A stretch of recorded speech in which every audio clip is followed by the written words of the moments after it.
welcome to the channel. Today I'm going to show you how you can install two WhatsApp application on the Nokia C12.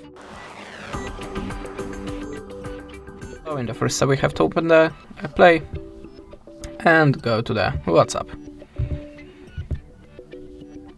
But slide a little down and look for the WhatsApp Business. Sorry about that. Install this app, and by this way we have two WhatsApp accounts on one Nokia.